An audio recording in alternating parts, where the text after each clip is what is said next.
Hi, I'm Jonathan M0JSX. Now, sometimes radios come along that you really want to love, whether that's big base station radios, mobiles, or handhelds. And of late, we've been looking at quite a lot of handhelds here on the channel, whether that be from Retrovisted Radio or others. But today, we're looking at this, the VGC VR-N76. Now, I know this isn't a new radio. It's been out for some time. And in fact, there's been a lot of firmware updates within the last sort of 6 months, which means that this radio has had quite a lot of interest and quite a lot of traction. And I got one of these from VGC a few months ago, thanks to VGC for supplying this for review. And I really wanted to play with it because I really wanted to love it. But I just don't. Before we get into that, let's see what you get in the box and what was also supplied to me by VGC. So obviously the radio is already out of the box. I'm not going to put it back in just to sort of do an unboxing, but let me just show you what you get with it. Obviously antenna, and similarly to the Retrovis that we looked at recently, the belt clip attaches to the body of the radio and not the battery, which is nice to see.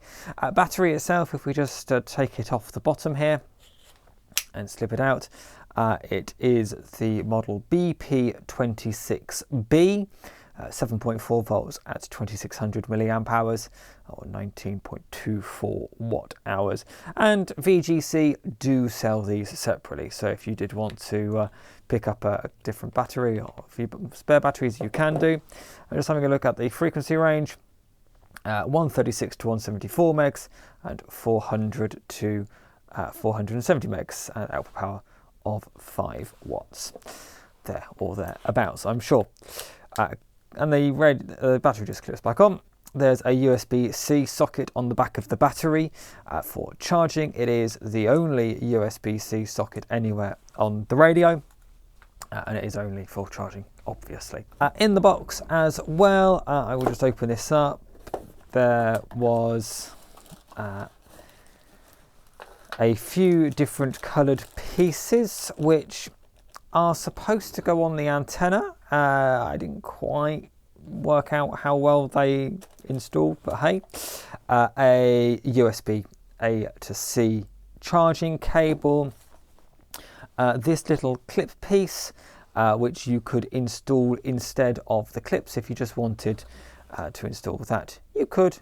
I prefer a belt clip, but that is another option if you just wanted somewhere to put the lanyard without having the belt clip. They offered that as an option. And finally, right in the bottom of the box, a couple of manuals, one for the radio itself.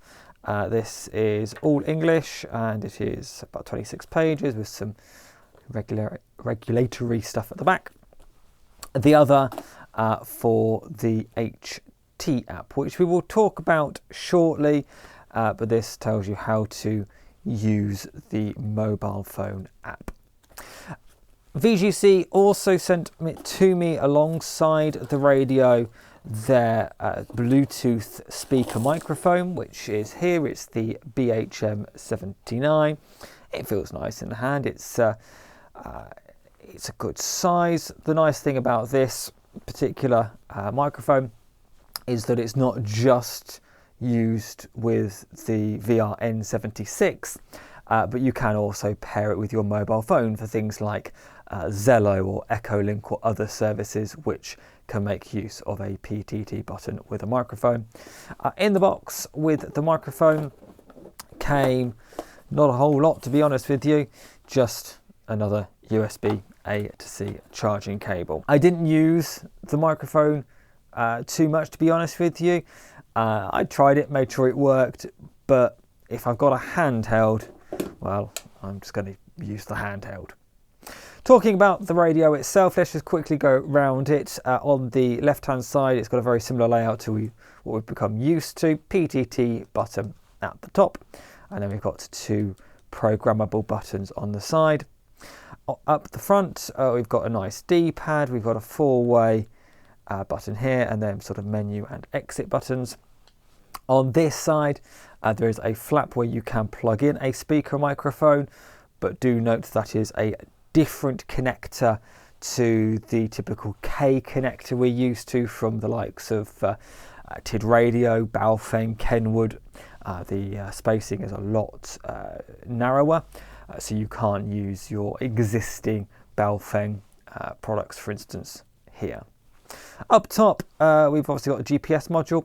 We've also got a on-off and volume pot, and then we have the antenna. The antenna connection on this is that sort of reverse SMA, as I like to call it. So the SMA male on the radio, the same thing that we've seen from Baofeng for many years, but also TID Radio and some of the other Chinese manufacturers. In fact, the Yaesu, for instance, they use that style as well on their FT4.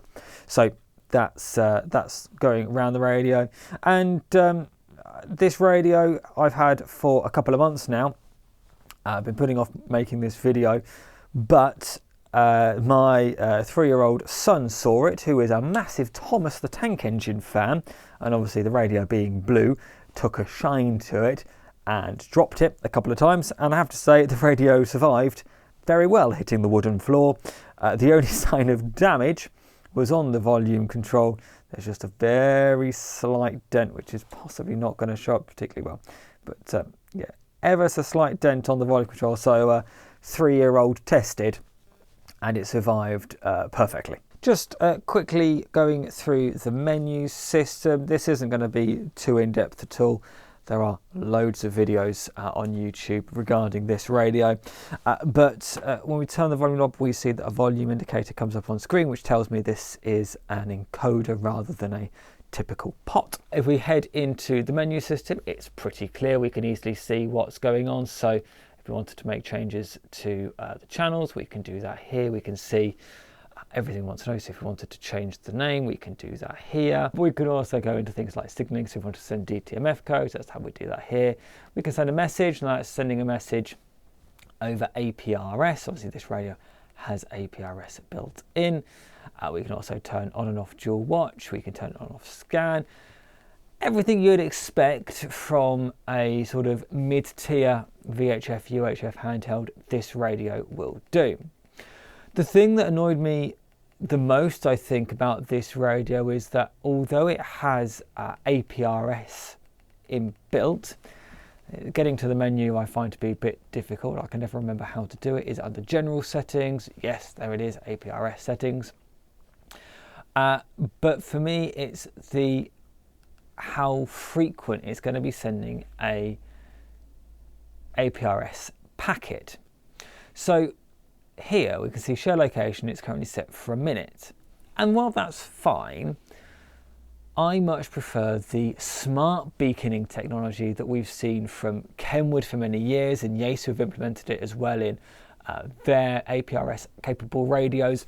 And in fact, we see that in third-party TNCs as well. I've got a couple of Tiny Tracks. I've got a Tiny Track 3 and a Tiny Track 4, and they both support smart beaconing. If you're not familiar with what smart beaconing is, what it will do is it will vary the rate of transmission based upon your speed. So I usually have mine so that if I'm going over 30 miles per hour, it should beacon every 30 seconds. If I'm stationary, it should only beacon once every half an hour. And between those two, there is a sliding scale. So basically, the faster I'm going, the faster or more frequently it will beacon. No such functionality here on the VR-N76. You set the frequency that you want it to send, and it will just do that. That's my only sort of bugbear with the radio. In terms of usability, the menu system it's easy enough, but there are things where they might belong in a slightly different place to where you might think. I think like APRS settings, that should be on the main screen rather than being hidden away here in general, but that's my own personal preference. But of course, this radio really comes alive when you're using it with the mobile app. So we'll have a look at that next. So this is the HT app, which is the companion app to the radio. It's not just for the VR-N76. It is actually for a lot of VGC's radio, including their 7500 mobile, I think it is. But it works particularly well with this radio. So hopping in here, we can see that it's pulling in data from the APRS IS networks.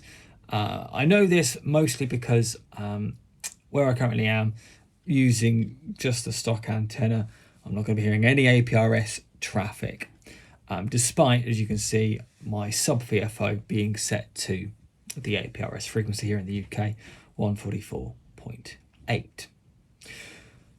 Now, what we can do from this app is pretty much everything. So we can connect into the radio and we can see all of the particular repeaters that I've got installed, programmed in. That's the word I'm looking for, programmed in.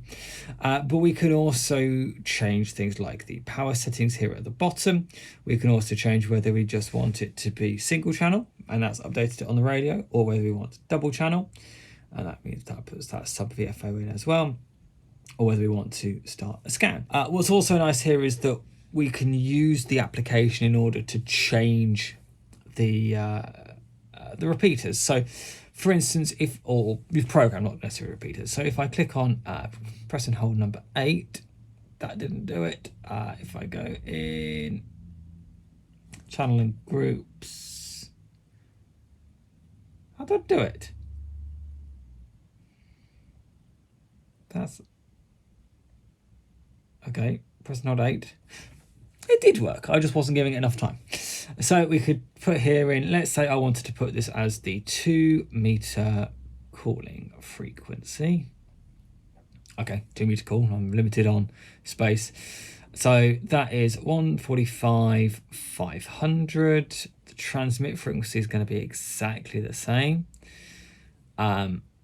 We don't, on this particular one, because it's a simplex channel, we don't want to set a transmit or receive CTCSS, but we could. So we could set that for CTCSS and then pick the particular frequency we want, but I'm not going to do that.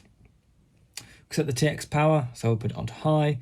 TX bandwidth, we can set that 12.5. If we wanted to, we could disable the transmit. If we're on, maybe let's say we were programming up something in out of band, maybe in the air band, it wouldn't let us transmit there anyway, but we could, as an extra measure, we could put a disable TX. We could also put mute on, so that's quite useful for the APRS frequency. So rather than hearing all of that traffic all the time, put on mute, it will still receive, but you won't actually hear it. And then you can also do talk around and allow scan, should you wish to do that. And then by clicking save, it's already gone there. So when I tap that on the phone, the radio has automatically gone there. In terms of pairing the phone, I've not actually covered that. That's pretty simple. You just enable Bluetooth on the radio, search for it within the app, and it connects. And it will remember that connection, and every time the radios will get switched on and you open up the HT app, it will remember that, and you can just use the use it as you wish to do so. Other things you can do is you can play around with some of the settings, so you can change the volume if you want to, and as I'm doing that, the slider on the radio is going up and down. I'm going to turn it all the way back down again though. And you can also change things like general settings, so we can head in there. We can enable and disable the KISS TNC if we wish to. Basically everything that you can control from the front of the radio, you can also do in the app, and possibly in a far more straightforward way. It's very impressive, this app. It's the more you scratch the surface about what it can do, the more you understand, oh, actually, there's a lot going on. There is a version, I mean, obviously I'm using an iPhone here. Their Android app is slightly more featureful in that you can use the phone as a speaker microphone almost. So you've got a little microphone button, you can press that and transmit through Bluetooth, and it will get transmitted by the radio, and also receive through the speaker on the Android phone. I have a kind of burner Android phone which I don't often use, but I did just try that to make sure it works. But ultimately iPhone is what I use every single day, so that's what I decided to continue using, even though you don't have that feature. So there we have it, a very quick overview of the app. Now let's talk about my thoughts. Now, before we get into my thoughts too deeply, let's just hear what it sounds like. So as I did in the previous video with the Retrovis handheld, I linked up my All-Star node to an active group, put this microphone that I'm wearing right now somewhere very near the speaker so we can record some audio. So here's that. We have Anders, KZ4JN, Mark, KK4KZZ, Brent, KF6HDJ, Michael, K5MPH, KF8DGE, Kilo Foxtrot 8, Delta Golf Echo, in and out. Good morning, everyone. I hope everyone's going to have a great Friday. Here where I am in north central Florida, we got clear skies, but a pretty cold and very breezy 35. And the same thing for the transmit test. I set my IC705 up recording and did a transmit test. So let's hear that. This is M0JSX, testing 1, 2, 3, 4, 5, 5, 4, 3, 2, 1, testing the transmit audio quality on the VGC VR-N76, M0JSX, just testing. So my issues with this radio, there's nothing particularly concrete that I can put my finger on and say, that's the reason that I don't like this radio. And maybe saying I don't like this radio might in fact be a bit strong. It's not that I dislike this radio, it's that I just don't really feel particularly strongly about this radio. Certainly as strongly as I was hoping to feel, because on the face of it, this should be a perfect radio for me. GPS, tick. APRS, tick. Bluetooth TNC, tick. But I find the menu system to be just a little bit too confusing for my brain. And I find its reliance on the app, regardless of how good the app is, to be slightly frustrating. Now, if you're okay with that, if you're happy to dive into the app in order to make changes to this radio on the fly in a more convenient way, then this radio might be perfect for you. But it's not perfect for me. Added to that, the issue that I mentioned about, or not issue, but lack of smart beaconing. So I can't even use it in the car as like, okay, well, I'll just use it as my dedicated APRS radio in the car, because without the smart beaconing, I have to set that frequency, that interval period, that may be completely inappropriate for the type of speed that I'm doing. I think if there's one thing I would hope and urge VGC to implement, it's smart beaconing as part of the APRS functionality, which, to be honest with you, I suspect could be done pretty easily through firmware. The speaker I also don't find to be particularly pleasant to listen to. It's perfectly fine, you can hear it. I find that if you turn the volume up just a little bit too loud, it tends to just sound a little bit crunchy around the edges. It's probably the best way I can describe it. Not as clear as it could or perhaps should be. Transmit audio wise, absolutely fine. It's also the first radio that I've ever tested that when I was listening to my All-Star node with the radio just out of the box, didn't sound quite right. And I had a conversation back and forth with VGC about it. They couldn't identify any issue with it that I was supplying.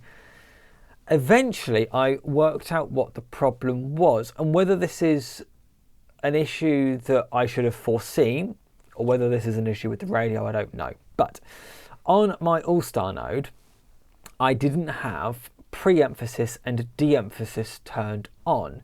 Now, I have to say that none of the other radios that I've tested with my All-Star node required me to enable that, because they all sounded fine. Whereas on the VGC VR-N76, I either had to turn off pre-emphasis and de-emphasis on the radio, which made everything else sound not great, or I had to turn it on my All-Star node. Should that have been turned on my All-Star node from the very start? I don't know. But given the fact that every other radio sounded just fine, I'm thinking it's possibly this radio. I could be wrong. Perhaps you can leave your thoughts down below on that one. Should I have had that enabled on my All-Star node from the beginning? I'd be interested to know what you think. Answers in the comments down below, please. I also think build quality wise is great. So as we've seen, handhelds over the last, I think, 5 years, they've got really good, and even quote unquote cheap radios and things like the Alliance HA1 UV we've looked at recently, but then even things that we've looked at a little bit further ago were things like the TID radio, TD H3 there, or if I go the other way, I've got the TD H8.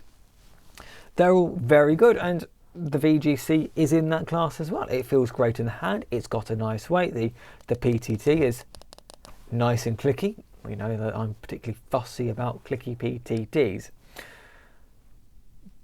But again, there's just something that I can't place my finger on that says this isn't. If I had all of my handheld radios stacked up, excluding, let's say, excluding my Yaesu FT5 or my ICOM ID52 because they are a different caliber.